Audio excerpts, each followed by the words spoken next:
Hi, as Scott said, this is On My Nightstand, and I'm Laura Cathcart-Robbins, and today we are reading from Bookends by Zibby Owens, a memoir of love, loss, and literature. And Zibby was a past guest on the show. I've read one of her articles on the show. I'm a big fan of Zibby's, and I'll read you a little bit about her. Zibby Owens is the creator and host of the award-winning podcast Moms Don't Have Time to Read Books. Zibby, named New York's most powerful book influencer by New York Magazine's Vulture, conducts warm, inquisitive conversations with authors, making her daily show a top literary podcast as selected by Oprah.com in 2019 and 2020. Zibby is the co-founder and CEO of Zibby Books, a publishing home for fiction and memoir.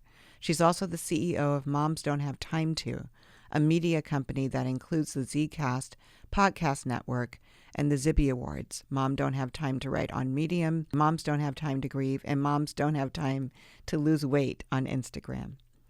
There's more, but that's just the tip of the iceberg for Zibby. So this is Chapter 7, Into Thin Air, and where we are now is September 11th, 2001. A plane has hit the World Trade Center, and Zibby, who's in Boston and school, is concerned about her best from childhood friend, Stacy. I asked Sarah for more details every time we spoke. What had Stace been wearing? Black pants with a black sweater. Exactly what time had she left? Had she eaten breakfast? Had she heard from Brian? Sarah spoke to me from their kitchen table, unable to move the jean jacket Stace had casually tossed over one of the chairs. It stayed there until the day, 2 weeks later, when I came with a group of Stacy's family and other close friends to pack up their apartment. While I was putting her unfinished business school applications into boxes, kicking myself again for not successfully persuading her to apply when I had. Stacy's younger sister, Laura, finally picked up the jean jacket. Stacy's favorite pearl earrings, family heirlooms, tumbled to the ground. We'd all been sure that Stace had been wearing them. That day, during my many hysterical calls with Sarah, I felt overwhelmed by guilt. I was the one who had introduced them. I was the one who suggested the three of us live together for the 1 year before I left for school. I was the one who had connected them, who had shown Sarah Stacy's bright light and infectious personality, had gotten her hooked, like everyone else. And now I had inadvertently created this trauma for Sarah by forging their friendship. I'm so sorry, Sarah. I kept saying that day, I'm so sorry. And then I would call her again. Did she get back yet? Not yet, she would say, crying, pacing, watching. Time slipped away. I paced. I tried calling. I spoke to other friends, family. My brother Teddy, a new college graduate working at a law firm, had been near the towers that morning and had seen people jumping. He'd walked all the way to my mom's apartment on the Upper East Side, covered in ash. I finally reached him on the phone. Teds, are you okay? I'm okay. It's crazy out there. I walked all the way from here to Tribeca. Oh my gosh, Teds. I can't believe it. Yeah, when I got here, Mom asked me if I wanted a turkey sandwich. I don't think she's really processed this. My mom had heard the news of the first plane hitting, and then, not fully realizing the scope of the disaster, ran to get her hair done as planned. Teds, Stacy works in the World Trade Center. Did you happen to see her down there? Oh, Zib, he said, his voice filled with hurt. Oh no, I didn't know. I'm sure she'll be fine. We just haven't heard from her yet. Zib, I was just down there. I wouldn't be so sure. He sighed. It was really, really bad. I didn't know what to do. Later that night, the crowd in my apartment had dissipated. It was just my roommate, Amy, and her friend with the door closed, and me and mine. I sat at my desk in the same spot where I'd last spoken to Stacy. I perched in my desk chair and watched hours of footage of people jumping from the towers. Jump, jump, jump, pause. I zoomed in to find out if I could see Stacy's face pressed between the window slats of those high floors. I paused the jumpers, freezing them in midair, as I leaned forward to scrutinize the pixels, ties, flowing up to the sky on upside-down men, people holding hands, their bodies in odd angles as they fell. I scanned all the pictures looking for any signs. Could that be her? Could that be her shoes covered in ash? The one that had recently been discarded out the front door after we both got home from work and settled into a living room couch to talk about our days. I couldn't find a trace of her, and yet I still held out hope that she was out there somewhere, anywhere. Perhaps wandering around the city with amnesia. That was how I reassured myself enough to fall asleep. But she wasn't in any of the city hospitals. Brian had checked. Hardly anyone was. The emergency rooms, poised to accept hundreds of victims, were empty. The next day I woke up and panicked. No news.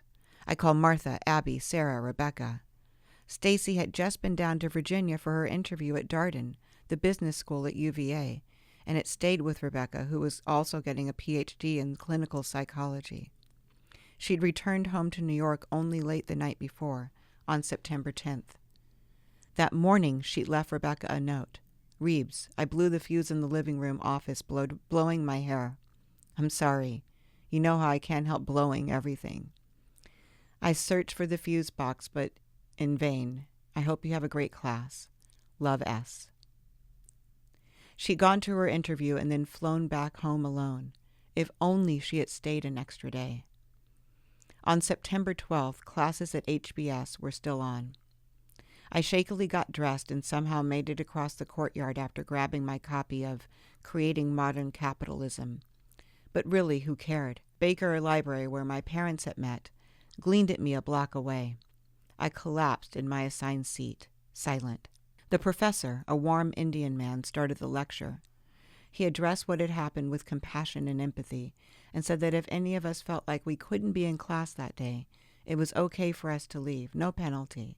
I looked around. No one else was getting up. I couldn't stay. How could I sit there in class learning about leadership when the world was crumbling? I had to get back to the city. I had to find Stacy. I had to become an actual leader in real time. I packed up my cases and textbook, squeezed past the classmate next to me, with all eyes on me, walked out. I sprinted back to my apartment to pack. Even in a mad dash to leave school, I couldn't figure out what to pack and for how long. I stood in front of my closet and touched the hanger with my one black dress. Would I need it? How could I even think that way? I yanked it down, chose a few other outfits, grabbed a few books, like The Tipping Point by Malcolm Gladwell and White Teeth by Zadie Smith. I called Stacy's mom in Connecticut to say I would stop by to see her on my way. Her dad answered. Mr. Sanders, I'm on my way to visit. Is Martha there? He spoke slowly, softly. Martha can't come to the phone. But yes, we'll be here. The government had issued a no-travel advisory. Only essential vehicles were supposed to be on the roads. But there I was, climbing into my little Saab in the empty garage on campus, firing up the engine. Typically jam-packed I-95 was abandoned.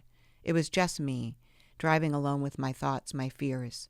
I hunched forward and grabbed the wheel tightly. I listened to the news on the radio. I put my sunglasses on, then took them off, then on top of my head. I couldn't seem to decide on anything. I worried about getting lost. Usually Stacy drove when we went to her house. I worried about all of it. When I got to Stacy's house, Martha was sitting motionless at the kitchen table, silent, blankly staring, comatose. I had never been with Martha without Stace. I sat down next to her. Martha? Nothing. Martha, I'm here. I took her hand, but couldn't quite engage her or get her to talk. It was quiet in the house, too quiet. She could barely look at me.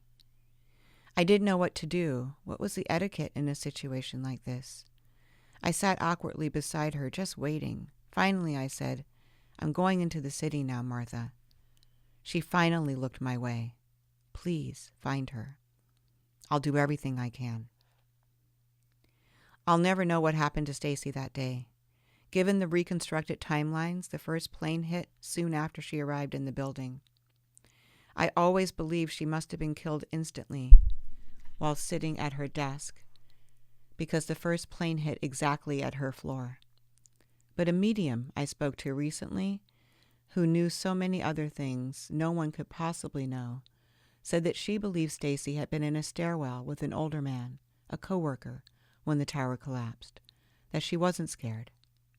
Her mother spoke to a different medium who said that Stacy had just gotten off the elevator when the first plane hit. I guess, ultimately, it doesn't matter. No remains were ever found. She just disappeared into thin air.